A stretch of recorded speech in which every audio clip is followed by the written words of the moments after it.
Hallo! Avui us porto la diferència entre Seite und Seite. Per tant, són homòfons, sonen igual, es diuen igual, es pronuncien igual, però s'escriuen diferent i, per tant, tenen un significat diferent. La primera paraula de totes, Seite, escrita amb E, és femenina, el plural es fa amb N i significa una pàgina, un full, un cantó, una banda, i l'haureu sentit moltes vegades en les classes d'alemany perquè es diu Seite 8, Übung 10, no? Pàgina 8, exercici 10. O, per exemple, quan us diuen auf der ersten Seite findet man eine Übung. A la primera pàgina es troba un exercici, o s'hi troba un exercici. Aquesta paraula ja la coneixeu, per tant, us podeu aprendre una expressió que és zur Seite stehen.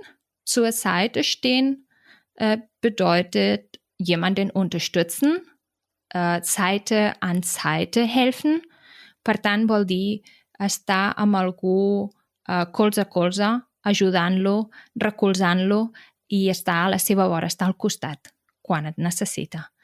El contrari d'aquesta expressió és im Stich lassen, que significa jemanden nicht unterstützen, per tant, no recolzar algú, deixar algú a l'estacada.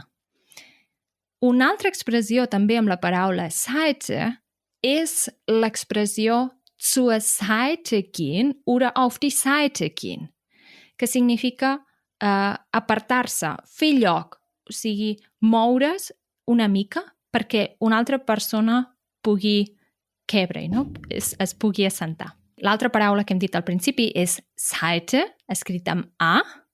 Aquesta paraula és femenina, també, i el plural també es fa amb N, però significa corda, una corda molt específica i és la corda dels instruments de música o la corda de les raquetes, also von den Schlägern, per exemple, una raqueta de tenis. Amb aquesta paraula podem dir, per exemple, die Saiten der Geige streichen.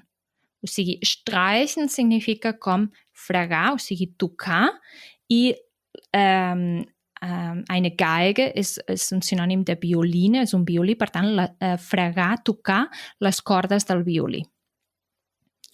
Amb la paraula Seite hi ha també una expressió que podeu aprendre i és andere Seiten aufziehen, que significa prendre mesures més estrictes del que havien sigut fins ara. Per tant, andere Seiten aufziehen significa prendre mesures.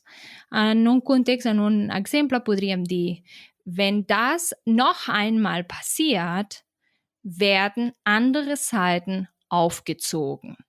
Si això torna a passar, es prendran mesures. Que vagi molt bé. Adéu, ciao, ciao, tschüss.